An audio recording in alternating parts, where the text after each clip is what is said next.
majority malalatag nila ebidensya. Hindi po. Ang prosecution dapat ang lumatag ng ebidensya nila to convict. Which is Congress. Defense ang dapat lumatag ng ebidensya nila para ma-acquit. Ang senator judges ay dapat mag-examine. Baka dapat to removal from the public office already. You want? I think that's the penalty that should be given given the circumstances, not only the filing namin today, but yung mga previous actions niya. Ito si The Bad One.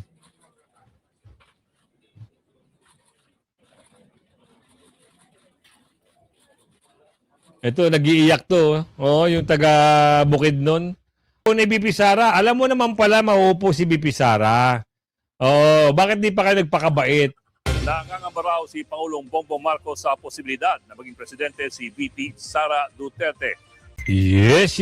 Magandang hapon muli sa ating mga kasama. Nandito na naman tayo sa Kuya Goods nagbabalik. At syempre, kung di ka pa nakasubscribe, mag-subscribe ka na at hit mo na rin yung bell para lagi kang updated sa ating mga video.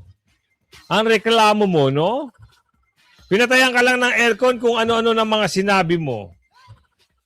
Dito nyo makikita mga kasama kung anong klaseng mga tao, yung mga humaharap sa inyo, dito sa Senado. Gasino lang naman wala naman isang oras kayo napatay ng aircon nag-iiyak ka na. At maya-maya ho, sa dulo ng ating video, nangangamba na ho, itong Pangulo. Dahil sa, yung anak ko, umalis na ho. Taka lang umalis na ho itong Bulok 11. Sa plenary hall. Kanina nag-aantay-antay sila. Na dumating yung Brave 13, hindi ho dumating. Maya-maya, nag-walk out na naman.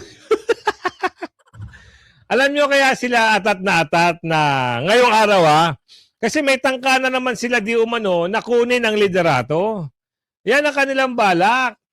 Kaya andito sila, buo silang 11 kasi alam nila na anumang oras ngayon ay pwedeng magbotohan. Nakatakda na ang investigasyon sa Blue Ribbon, sa A4.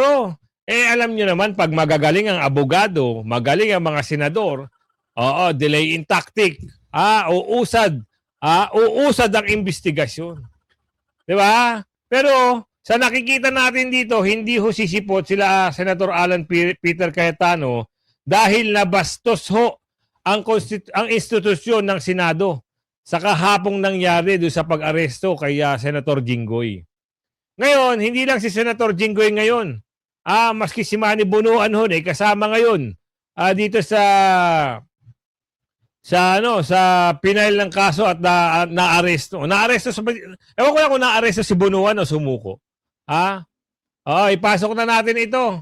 Live sa Senate pero mamaya na nga yan. Simulan na naman natin dito kay Boy Reklamo. What happened? What happened po, Sen? Bakit hindi po Kulokoy sila. Ano po? Kulokoy daw. Sanuwi na po kayo? Uwi na po kayo, Sen. Kayo, hindi kayo kulokoy? Boss, amo manager, Mr. Senator. Kung makakulokoy naman kayo, grabe naman kayo. Pagdating sa mga issue na mga flood control, tahimik. Ngayon, nagka-arestuhan ang parang ansigasig nyo. Gusto nyo, umating kaagad kayo. Nauuna pa kayo, Nauuna pa kayo sa first. Tandaan nyo hindi kayo pinaniniwalaan ng mga milyong-milyong Pilipino. Tandaan nyo yan. Re-electionist ka, mama. Re-electionist ka. Baka hindi ka makakuha ng boto. Tapos na ang karera nyo sa politika. Magbabalik na naman kayo doon sa mag-asawang nag-aaway. Yun na lang ang gagawin nyo. Doon kayo magagaling, sabi ni Aling Marie. Sa mga nag-aaway, mga kung ano-ano, malilit na tao. Pero pagdating sa investigasyon ng flood control, walang binatbat. Ibig sabihin, tiko mambibig. Ano po masasabi nyo na maraming guests yung naghintay? Yan nga nakakahiya Yung ginawa nila First time ever, sabi nila. Nakakita nyo, yun daw nakakahiya. Pero yung pag-walkout nyo, hindi nakakahiya. Tatanong lang ho kami, Yung unang-unang ginawa nyo, hindi ho ba nakakahiya? Di ba? Buo ang tiwala ng tao sa senador. Kaso nga lang, pinagwawatak-watak ng mga, alam nyo yung 11 na bulok na senador? Yan ho yung may mga pangarap na maging pumumosisyon sa matataas na pwesto. Kaso nga lang, sila mag-aaway-aaway niya pagdating ng oras. At wala ho kayo paniniwalaan dyan eh. Diyan sa Bulok 11, SB? Sa Bulok 11. Sa Bulok 11. Bakit? Yung isa, yung mamang kapatid nito, mahilig din bumatikos yan dati. Binatikos niya si Tririling, binatikos niya si Hontivirus, binatikos niya si Kiko Matching. Ngayon, kain himod wet pack, kain suka. Diba? Kung kayo iyabang-yabang nyo, wala ho kayong sariling dignidad, wala kayong mga kredibilidad, wala kayong talagang wala. Dahil binibira nyo dati, ngayon kakampi nyo. Ibig sabihin, wala na kayo at hindi na kayo pagkakatiwalaan. Anumang oras, kaya yung gawin yan kahit kanino. Saka doon sa Wi-Fi, hindi lang ho ikaw ang nakiki-Wi-Fi. Hindi lang ho ikaw ang nakiki-aircon. Saka huwag kayo masyadong mareklamo. Public servant kayo pa nakikita nga nagrereklamo. Anak ka ng bugi naman, no? Pinapakita nyo pa sa buong Pilipinas. Anak ka ng tipaklong karudi. Huwag nyo kaming gawing eng-eng. Dito tayo. PNP nagbigay ng update sa kalagayan ng kalusugan ni dating Secretary Bonoan. Nako. Nung una, ang lakas-lakas, nakakapunta pa sa Amerika ang mama. Ngayon ho, parang may nararamdaman ata ang mama ngayon. Hindi natin alam Kalagayan ni ex-DPWH Secretary Bonoan. Magandang tanghali sa iyo, Aga. Nagpalipas nga na magdamag dito sa PNP General Hospital sa Camp Crame si dating Department of Public Works and Highway Secretary Manuel Bonoan. Ito'y matapos itong atakihin ng hypertension kahapon na umabot sa 192/100 ang kanyang blood pressure. Ayon kay Health Service Director, Police Brigadier General Portia Manalad, bumuti naman ang kondisyon ni Bonoan matapos makainom ng gamot at makapagpahinga. Conscious din daw ito ngayon, hindi nahihilo at hindi dumadaing ng sakit ng ulo. May live si Mananatili daw ito sa close monitoring at observation ng mga doktor. Depende din aniya sa attending physician ni Bonoan. May live si Senator Alan Peter Cayetano ngayon. At humarap sa Sandigan Bayan. Si Bonoan Aga ay sumuko kahapon sa CIDG kaugnay sa kinakaharap nitong kasong plunder. Pero iniligay muna ito sa hospital arrest matapos sumama ang pakiramdam. Samantala, pinuri mamaya na natin ng pag-usapan yan. ang maayos at mapayapang aresto kay Senator Jinggoy Estrada. Dito muna tayo sa live ni Senator Alan Peter Cayetano. Baka maganda ang kanyang mensahe. Senators ay ginagamit nilang panakot sa iba. Don't get me wrong, I'm not blaming the Sandigan Bayan or the law or legal processes. I'm saying later on it will be revealed that they abused the Blue Ribbon Committee, they abused, di ba, yung paggamit sa investigation ng DOJ at Ombudsman. I won't go there right now because I want everyone to fully understand that we want an independent impeachment. Kung anong ebidensya, lalabas yung ebidensya, and I will correct kung totoo yung reports about one senator na pag sila daw majority, malalatag nila ebidensya. Hindi po. Ang prosecution dapat ang lumatag ng ebidensya nila to convict. Which is Congress. Defense ang dapat lumatag ng ebidensya nila para ma-acquit. Ang senator judges ay dapat mag-examine ng mga ebidensya. Tama. Okay? So, in accordance with the rules, and there are rules of Actually, evidence. hindi ho dumating si ang mga Brave 13 dito sa Senate plenary kasi nga baka gumawa ng kwento itong mga durobo na sa Bulok 11, gumawa na naman sila ng motion para agawin na naman ng liderato. People will be able to judge us. So that's one important thing, the impeachment. The other important thing is yung ekonomiya natin, presyo. So in the next few days, we will be announcing to you the hard work that we're going to do in the different committees to help address inflation, to help address ang problema sa production sa agriculture, to help address yung mga walang pera sa other problems in between that. Sa kabuhayan, marami sa ating mga kababayan sa Middle East may problema sa trabaho or sa kita. Marami sa ating importers sa taas ng dolyar ngayon nahihirapan. So napakaraming problema. But if we allow the flood control issue, the biggest Yun. corruption issue in our history, to go unchecked, let me throw you this question. Alam niyo na ba kung ano talaga ang scheme o scam sa flood control? Ilan ba talaga ang ghost? Ilan ang hindi ghost? Ilan ang substandard? Bulacan lang ba? O maraming lugar sa ating bansa? Senador lang ba? May congressman? May cabinet member ba? May mastermind ba o wala? Ano yung real numbers? Sa 1 trillion a year, sa 2023, 24, 25. Ano ba dyan ang tama? Ngayon ba? Wala na bang corruption ngayon sa infrastructure Madami. problems? Kamusta ang ating flood control? Pag umulan ba ng malakas ngayon, makakasiguro tayong hindi babaha? Babaha. So ang dami pong tanong. Hindi po ito masasagot kung wala tayong independent, Yun. impartial na hearing. May hearing ang ombudsman, may investigation at hearing ombudsman at DOJ. But what about the Blue Ribbon Committee? Yun. We gave Senator Lacson a chance. Napakatagal yun. Kayo na magkwenta ilang buwan o isang taon. Almost Diba? 1 year. So, Senator Marcoleta had one hearing. Pipigilan natin yon. Witnesses. Pag nandyan na yung witness, matetest natin. Kaya ako hindi ako nag-judge.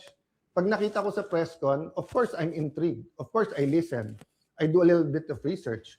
But until matesting yan sa cross-examination, dun pa lang ako maniniwala at ibabalandra ko po yan or isa side by side ko sa mga existing na ebidensya. So again, ulitin ko po ha, kailangan tignan po natin nangyayari sa Senado sa mas malaking konteksto ng katotohanan. Gusto ba natin na ang Senado ay maging kasangkapan, ay gamitin, no? Para ilabas ang totoo?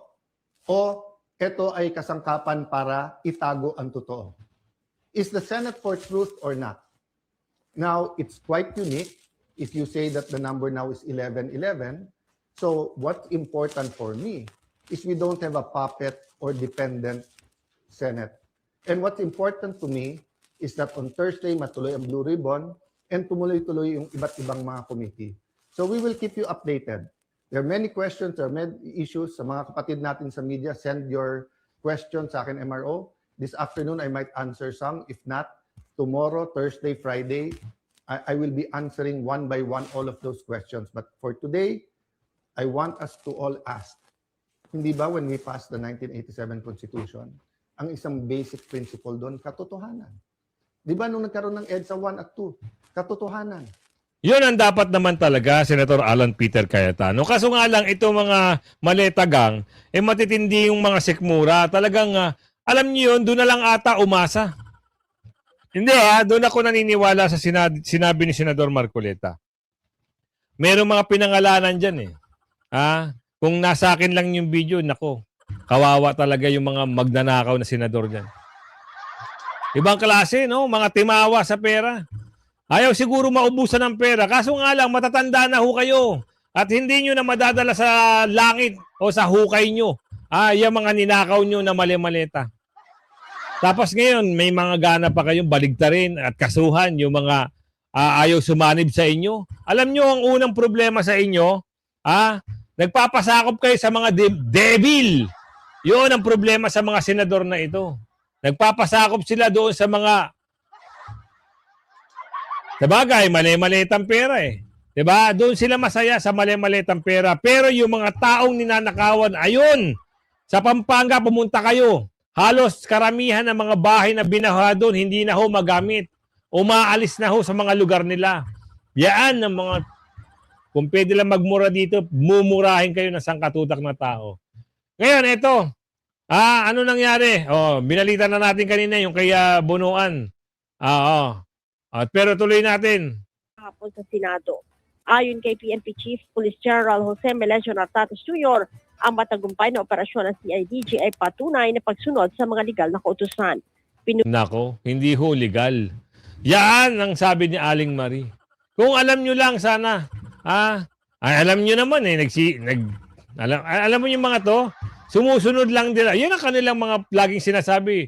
Kami ho ay tagasunod lang. Kami ay mga pulis at sundalo. Oo nga po, tama, tagasunod lang kayo. Pero sana pagdating ng araw, Dapat nga ngayon pa lang alalahanin nyo. Sino ba nagtaas ng sahod nyo? Mga Duterte. Ano ba ang pakinabang nyo sa bangag? Wala. Ginagamit at ginagamit lang kayo. 'Di ba? Doon lang tayo sa totoo. Ngayon, hindi sila makamove on. Meron pa. Hindi nila mabanggit-banggit ngayon kung sinong senador pa ang susunod na papa-aresto. Alam niyo naman kung sino. Si Senador Villanueva, kasunod na yan. Yan ang sabi doon ng ombudsman noong nakaraang mga linggo. At bukod doon, ito pa. Nabanggit yung pangalan ng Senador Chis Escudero. Ngayon, may nagbalita at meron nagsalita na ang utak daw ng lahat ay si Bakokang. Yan daw ho ang utak ng lahat ng mga pag-aaresto. Siya daw ho ang talagang may alam. Si Senator Jinggoy, buti na lang ay nanindigan na siya ay hindi magpapasakop dito sa SB 11 o sa bulok na 11. Kundi dito pa rin siya sa majority. Tama yung ginawa mo, Senator Jinggoy. Tama ho yun. Kahit nandiyan ka, ito sasabihin ko lang sa inyo mga kasama, kahit kung ano man yung nangyayari ngayon kay Senator Jinggoy, wag ho kayong maniniwala. Dahil siya ay tinarantado lamang ng mga ugok at magnanakaw ng mga mali-maleta. Isipin nyo mabuti. Si Bonoan, ang sekretary ng DPWH noon. Kasama niyang kinasuhan itong mga DE, Alcantara, kung sino-sino pa yung dalawa. Ngayon, walang kaso ngayon yung tatlo. Pansinin nyo. Bakit? Nagsuli nga sila eh. Di ba sinabi naman yan eh. Dati ni Ombudsman eh. Isauli nyo muna para makasali kayo sa WPP o Witness Protection Program. Nagsauli yung mga ugok. Ilang 110 million ata yung iba doon. Yung isa doon, hindi ko na maalala kung magkano. Ang tanong, nasan ba yung pera? Ayun ang malaking katanungan. Nasaan na ngayon yung sinauli na mga dating kinasuhan na ngayon ay malaya na. At parang nagkabaligtad itong si Senador Chis Escudero, Senator Jinggoy Estrada at si Bonoan na ngayon. Ang naiipit dito. At wag ka, meron hong balita, pati NBI gustong ipasibak itong si Congressman Meow Barsaga. Paano mo nalaman, Kuya Goods? Ito may balita ho dito. Talagang alam nyo, sa gantong sitwasyon, talagang hindi ka magiging masaya. Kasi unti-unti na. Ano ba, Marcelo na ba? Nagtatanong ho lang ho kami. Kasi kung Marcelo na, declare nyo na para mag-alaman ng taong bayan. Alam na mismo ng taong bayan at hindi sila lalabas ng bahay. And I think based on the rules ng House Committee, baka pag may mga infraction pa siya, there is a warning already sa kanya rin doon. So, baka dapat to removal from the public office already. I think that's the penalty that should be given given the circumstances, not only the filing namin today, but yung mga previous actions niya. And yung unang suspension pa lang, if I recall it correctly, meron ng warning sa kanya that he should refrain from doing such things. So, ano particular house rules yung na-violate ni Kong Bardaga? Not familiar exactly with the provision, but sabi ko nga, dun sa penalty sa kanya nung una, may warning na sa kanya. That if meron pa mga infractions na ganito, it will be dealt severely. And apart from the ethics complaint, we're also contemplating on filing criminal charges against Congressman Barsaga. Di ba? Sabi ko nga sa inyo eh. Yan ang malaking problema ngayon. Ang gusto lang naman ni Congressman Kiko Barsaga ay yung makatotohanan, ilabas sa mga katotohanan. Ang problema, talagang kagipit-gipit o ginigipit na nga talaga. Sa katotohanan lang sana sila eh. Kaso nga lang ang problema, eto na. Nagtatanong sila kung Marcelo na nga ba eh. Kung Marcelo na, di sabihin nyo na para alam na ng taong bayan at hindi na magbulag-bulagan ng taong bayan, di ba? Hindi na sila anong tawag doon? Bulag-bulagan ba? O mag-anga-angahan. Kasi kung Marcelo na, doon ka na sa bahay mo para wala ka ng di ba? Hindi ka mahuli kasi alam nyo man ang kwento ng Marcelo noong unang panahon. Pag alas 10 daw, hindi ka na pwedeng lumabas ng bahay. Tama ho ba? Doon sa mga lolo't lola natin dyan, tama ho ba? At saka daw yung mga Oo, yung mga nagsasalita daw, unti-unti na nilang pinatitiklop yung mga bibig. Hindi, ho yun ang kwento. Pangit naman ho yun. Nasaan ang demokrasya? Asa na ho yung 1987 ano ba yun? Constitution? Di ba? Nasaan na ngayon? Wala. Kung ganyan ang gagawin nyo. Eto, bibigay ko sa inyo. Eto na ho, nag-walkout na ho yung mga Bulok 11 dahil hindi ho sinipot ni Senador Alan Peter Cayetano. Nag-walk out.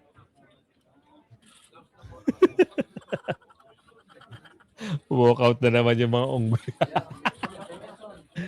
Ano na? Iyak. Kopong-kopong pa kayo dyan, ha? Aalis yan mamaya. Kasi hindi sila sinipot.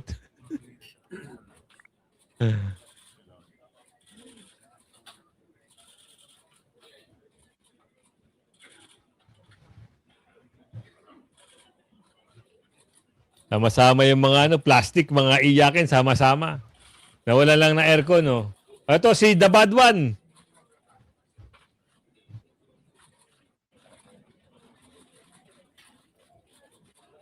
Ito, nag-iiyak to. Yung taga Bukidnon. Akala niya siguro makakatanggap pa siya ng boto sa mga taga Mindanao. Uwi! Uwi! Uwi! Magsiuwi na kayo! Ito si One Ball University, ginawa niyo pang leader. Naku po. Yung dalawang plastic. Ito, nangangarap maging Senate President. Yung isa, ayan, nasa huli. Ito si Ben Tumbling. Pipi yan pagdating sa Senado. Walang boses. Si The Bad One. Tandaan nyo, yung mga pagmumukha niya at mga pangalan na yan. Huwag niyong bibigyan ng boto yan.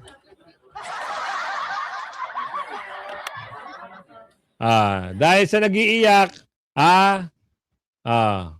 nag-iiyak sila sa taong bayan eh. Ang hirap lang sa kanila, nakasandal kasi sa mga bossing. Nangangamba. Takot na pala itong panggulo nyo.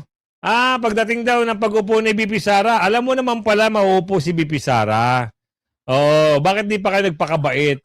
Nakangamba raw si Pangulong Bongbong Marcos sa posibilidad na maging presidente si VP Sara Duterte. Di ba? Alam na pala nila na magiging presidente si VP Sara. Tapos ganyan pa rin kayo? Nangigipit pa rin kayo? Tandaan nyo, ang rating nyo, negative 15, sumasadsad pa. Kay VP Sara, pataas ng pataas. Hindi na kayang abutan. Kaya nga landslide na naman eh. So ngayon, kaya nangangamba kayo, baka ma-back to you, ganon? Tayo po mula sa Malacanang. Una sa balita, Mobile Journal, Julie Baiza. Julie, bakit nga ba nangangamba ang Pangulo? Bok pangamba raw ni Pangulong Bongbong Marcos na baka raw baliktarin ni Vice President Sara Duterte yung mga programa at reforma ng kanyang administrasyon kapag siya naging Pangulo sa 2028. Pero hindi raw siya nagsisisi na naging running mate niya si VP Sara noong 2022 elections. Gayunman, Hindi ka nagsisisi. Pero kami at si VP Sara sising-sisi. Sobrang pagsisisi. Nabudol mo ang buong Pilipinas. Diba? Hindi ka nagsisisi kasi nanalo ka dahil sa pangalan Duterte, nakakuha ka ng panalo. Pero last nyo na yan. Wala nang naniniwala sa inyo. Kasi, hindi pa kayo nakontento. Pinanalo na kayo ng mga Duterte, tinarantado nyo pa. Bakit? Hindi nyo, pinalibing na yung ama nyo. Hindi pa kayo nagpasalamat, traitor nyo pa yung nagpalibing. Diba? Sa totoo lang tayo. Kung meron kayong utang na loob, sana ginamit nyo. Hanggang ngayon, sana treasure nyo yung utang na loob na yun. Kaso wala. Akala nyo kayo, sa pangalan nyo, nakakuha kayo ng boto, mali. Sa pangalang Duterte at apelidong Duterte, doon kayo nakakuha ng boto. Kaya dapat lang talaga kayong mangamba. Sinabi ni PBBM na, hindi rin daw niya nakikitang pagkakamali yung Uniteam. Sinabi nga yan ng Pangulo sa panayam niya sa kanya sa Bloomberg Television. Bok sa press briefing naman ng Malacanang, ipinunto ni Palace Press Officer Claire Castro na may mga pagkakaiba na raw ngayon sina PBBM at si VP Sara. Una raw dyan, pinaglalaban ni PBBM yung karapatan ng bansa sa West Philippine Sea. Agoy! Agoy! Agoy! Kaya nagkakaroon ng tension sa West Philippine Sea. Di ba? Ewan ko ba sa inyo? Ilang taon na nung kuna si Tatay Digong, wala namang ganyan. Bukod tangi kayo lang. Sa pamumuno nyo. At sa pamumuno ng Pangulo nyo, nagkaroon na ho ng gantong sitwasyon. Mga senador na mismo, nagkawatak-watak dahil sa mga namumuno ng mga dorobo. Di ba sinabi rin yan kung sino yung mga promotor, sino yung mga nag-uutos at gusto magpa-aresto. Sino-sino, di ba? Di si Bakulaw, si Bakokang, kung ano man ang gusto nyo itawag, sila-sila yun. Nakakaawa ho ang Pilipinas, pinapagulo ng mga dorobo. Imbis na magtulong-tulungan, gampanan ng kanilang mga trabaho, pero ang nangyayari? Ngayon, hindi pa tapos ang issue kasi meron pang usapin na may aarestuhin na naman. Merong aarestuhin na naman. Kaso nga lang, naunahan na naman sila. Notice para sa pagpapatuloy ng flood control scam investigation, inilabas na. Alamin nga natin ito. Notice daw eh. Sino kaya? Kaya alam na nila, meron na investigasyon patungkol dito sa flood control. Nakahapon ng notice ang Senate Blue Ribbon Committee higil sa pagpapatuloy ng pagdinig sa maanumalyang flood control projects. Nakasaad sa naturang dokumento na magkakaroon na ng ikasyam na pagdinig in aid of legislation sa dadating na Huwebes, June 4. Inaasahan tatalakayin ng komite ang mga naging privileged speech ni na Senator Panfilo Ping Lacson, Jinggoy Estrada, Erwin Tulfo at Rodante Marcoleta hinggil sa naturang flood control scam. Si Senator Pia Cayetano ang kasalukuyang chairperson ng Blue Ribbon Committee. Gayunpaman, wala pang senador mula sa minorya ang miyembro ng nasabing komite. Yun. Magkakaroon na ho. Wow! Ayan ang the best. At saka tandaan nyo, subcommittee, si Senador Marcoleta dyan. Dahil noon, ninakaw sa kanya yung pwesto na yan, o posisyon na yan. Ngayon, sana lang. Sana lang talaga. Magkatotoo na lahat. Mapanagot ang dapat mapanagot. Ikanta na ni Balulong ang dapat niyang ikanta. Para magkaalaman na kung sino makukulong. Kasi inuuna nila yung binabraso nila yung mga senador dito eh. 'Di ba? Totoo tayo Ngayon, dahil nga gusto nila palitan agad ang liderato at mapagtakpan yung flood control investigation, babrasuhin nila itong Brave 13. So yung Brave 13 naging naging Brave 11 pero still 13 pa rin. Dahil lang pinaaresto at naaresto nga si Senador Jinggoy, 11 na lang sila. So ngayon may chance na naman ang mga dorobo. Yung sa Bulok 11, may chance na naman sila. May chance na naman sila na agawin ng pwesto o leadership dito sa Senado. So pag nangyari yan, pag naagaw na naman nila ang leadership o liderato sa Senado, pwede na naman silang gumawa ng motion. Pag nagkaroon na naman, bakante na naman ang mapapagtakpan na naman ang flood control. Kaya tama lang itong flood control na to ay maimbestigahan. At tama lang din, yung mga issue na yan ay mabuko na. Diba? Kung hindi dahil si Senador Marcoleta, hindi naman lalabas yung mga issue na yan eh. Diba? Kaya mas maganda magaling. Ito lang ang aking request. Ako, hindi na ako mamimili ng ibang senador, ng ibang vice president. Para nakikita ko na kung sino yung katandem ni Bibi Sara na PPD. Para sa akin lang opinion ko lang naman ito. Pwede mong kunin yung opinion ko. Pwede mong sang-ayunan yung opinion ko. Na itong si Senador Marcoleta, pwede na hong vice president natin. Bakit, Kuya Goods? Sino ba ho bumaboses hanggang ngayon? Mula noon, sa Kamara, si Senador Marcoleta hanggang ngayon. nakikipagdebate, nakikipaglaban, bumoboses. Hindi siya natatakot dito sa mga durobong senador, yung mga veteranong wala namang nagawa. Veteranong senador na wala namang nagawa. Di ba? Takot sa mga investigasyon. Totoo lang tayo. Ngayon, para sa inyo, sino? Andyan sa comment section. Ako, Senador Marcoleta, gusto ko itandem kay BP Sara. Wala na akong iba. Oo, kung sino yung gusto ni BP Sara, hindi susundin natin yan. Para sa akin, opinion ko lang yun. Senador Marcoleta ang Vice President ko. PPD. PPD, di ba? O yan, kung umabot sa video natin ito, ako naman ho ay maglalambing sa inyo. Na sana, i-like and share nyo yung video natin. At ito, yung isang magaling na bagong political vlogger na si Mang Banat, magagaling ho gumawa ng mga reaction video niya. Ayan panoorin nyo Trabaho kayo na maayos. Alam naman kasi natin na may mga dawit yan sa 11 na yan yung mga maletagang. Kapatid na niya mismo nagsasabi kung gaano kakupal ang putang inang yan. Dahil lahat yan ay mga putang inang propaganda nyo para sirain ang imahe ng mga Duterte. Ayaw nilang pag-usapan. Di ba? Subscribe niyo na si Mang Banat Ito yung kanyang YouTube channel Mang Banat. Katuwang na natin yan Lagi ko kasi nagugustuhan ko kanya mga banat lagi. Ayan subscribe nyo, panoorin nyo yung video, i-like, share nyo rin. At syempre, dito naman sa ating shoutout segment, hindi tayo magtatapos hanggat hindi tayo nakakapag-shoutout. Shoutout tayo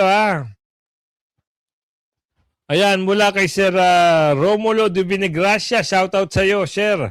At kay